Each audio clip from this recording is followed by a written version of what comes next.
So hello everyone, let's talk about our next question. So this question has been asked in the AIIMS November session 2016.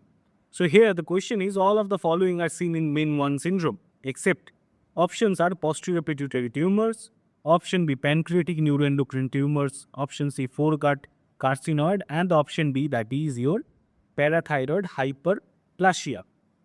So your MEN-1 syndrome, they are basically asking about the MEN-1 syndrome. So another name of the MEN-1 syndrome is the Wermer syndrome. Wermer syndrome is another name. Please do try to remember this name, okay? So they might gonna ask you with the Wermer syndrome. So in that case, you might gonna make some mistake, right? So this is very much unacceptable, okay? Now here, the gene that is responsible behind the development of the MEN-1 syndrome, that is your MEN-1. So it is basically a tumor suppressor gene, right? Now it basically involves in the 11 chromosome 11q13. So 11q13 is the responsible area where this gene has been located. Now the inheritance, it is the autosomal dominant inheritance has been seen.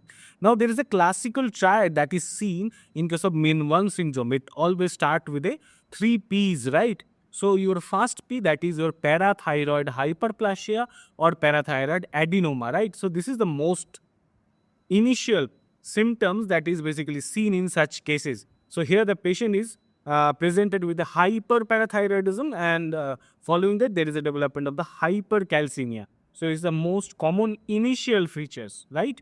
Following that there is a pancreatic neuroendocrine tumors. Now among the pancreatic neuroendocrine tumors, Gastrinoma, also known as the Zollinger-Ellison syndrome, this is the most common functional neuroendocrine tumor that is seen in cases with a MEN-1 syndrome. Otherwise, Insulinoma is the most common.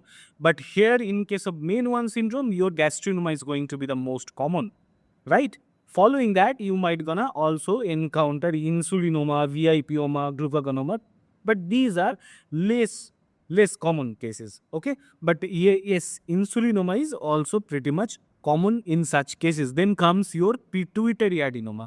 Now among the pituitary adenomas, prolactinomas are the one which is most commonly seen in MEN-1 syndrome. But apart from that, there is also presence of the growth hormone secreting adenoma or the ACTH secreting adenoma or the Cushing syndrome that can be also seen in MEN-1 syndrome. Now let's try to talk about what are the other association other than these 3 P's here.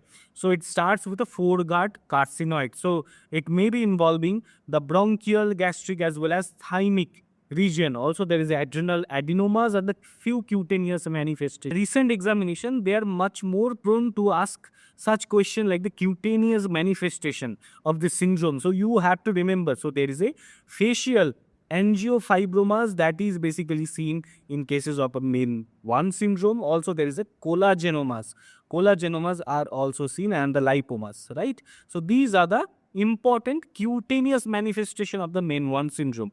Now how to diagnose such cases? Obviously you are going to get some clue by evaluating the patient clinically. Then you need to go for the individual systemic biochemical estimation as well as the radiological, okay? Following your diagnosis, you need to go for the genetic testing for the MEN-1 mutation in the patient as well as in the family member as well, because the family members are the one who are at risk population. So you have to go for the genetic testing in the family members as well, right? So here the management, obviously you need to understand your parathyroid hyperplasia, this is supposed to be taken care by the surgical management. You can go with a subtotal or the total parathyroidectomy.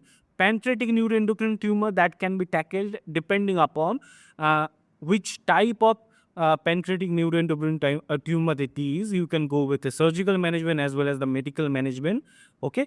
And here is your tumor, pituitary tumor, right? Pituitary adenomas.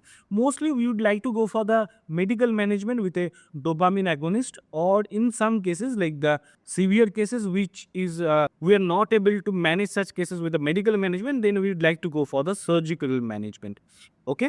So here your answer is in this question is going to be the posterior pituitary tumor, right? Posterior pituitary tumor, that is not going to be seen because all the tumor that I am talking about, they are the anterior pituitary one. This is a very much important, right? So your posterior pituitary tumor is not going to be seen in here. So that's why it is the answer, because the pancreatic neuroendocrine tumor, it is seen, foregut carcinoid and the parathyroid hyperplasia. Here, your posterior pituitary tumor is not seen in such cases, right? Thank you.